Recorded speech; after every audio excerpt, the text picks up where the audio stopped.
High scavengers.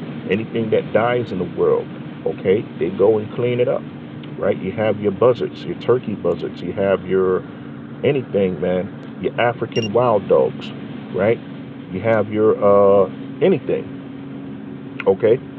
So this is what this is referring to, man, to be received with thanksgiving, right? This is not talking about eating some ham, some shellfish, some catfish, or anything that's non-biblical to eat, okay? Verse 5 again. For it is sanctified by the word of the Most High power and prayer, all right? Let's go to the book of Galatians, chapter 6, and I'm going to end it there.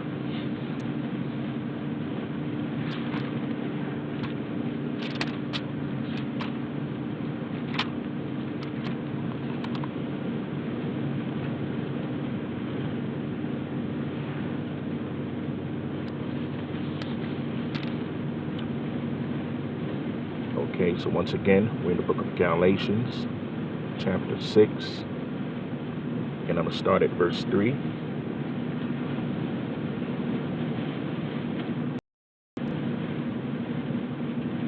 And it reads,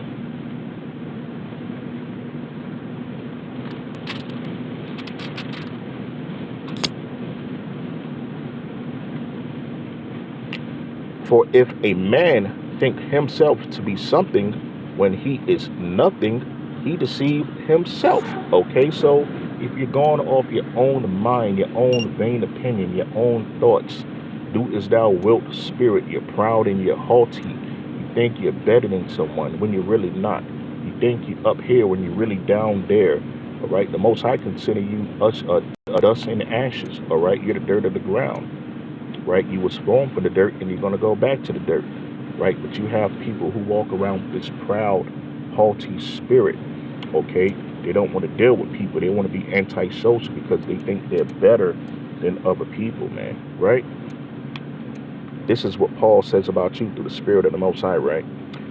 For if any man think himself to be something when he is nothing, he deceiveth himself. Verse 4, but let every man prove his own work, and then shall he have rejoicing in himself alone and not in another. Okay, meaning you're not going to be an idolater like most people do. They always rejoicing in other people's works, other people's thoughts, other people's mind frame.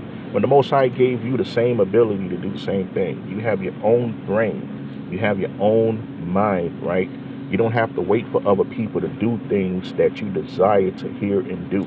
Won't you get it started yourself? Do it yourself. If the Most High gave you the wisdom and the ability to do something, you do it, right? You ain't got to wait for the next man to do it, right? Because that man, just like you, have a mouth, have a brain to understand, right? You have an ear to hear, and you pray to the Most High for the understanding, and you can do the works of that man that you idolize or even better. And then the person that you idolize can idolize you and exalt you. Okay?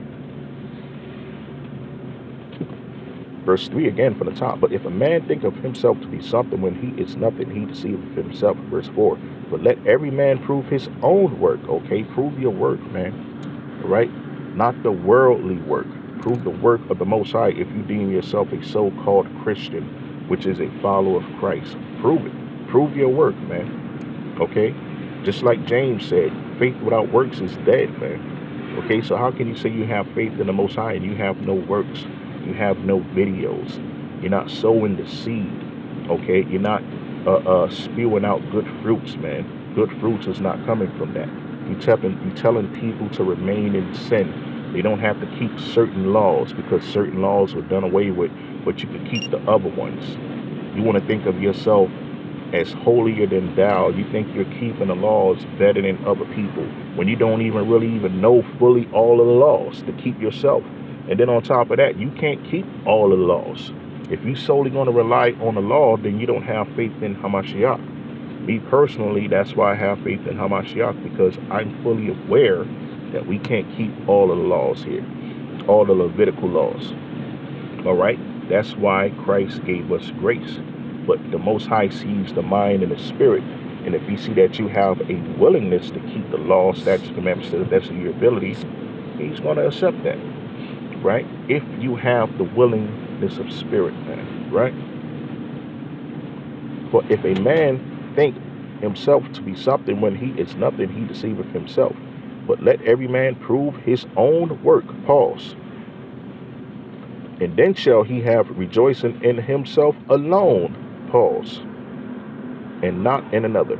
Verse 5. For every man shall bear his own burden. All right. So you're going to bear your own burden, man. So when it comes time to stand in front of the Most High, and they open up the book of life, which is the law, statutes, commandments, which is the scriptures written, and they open up the book of your life, okay?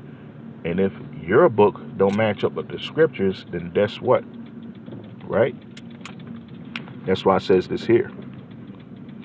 For every man shall bear his own burden. All right? So I'm going to end that there. And hopefully that this video was edifying. Hopefully that it was enjoyable and gratifying, especially to the Most High's 1/3 hopeful elect out there. Once again, this is your brother Yahweh Yasharaf and the Sea Souls of Israel, the Rocks of Offense, and also the Ambassadors for Righteousness, dropping you another video. And to the next time, I say peace.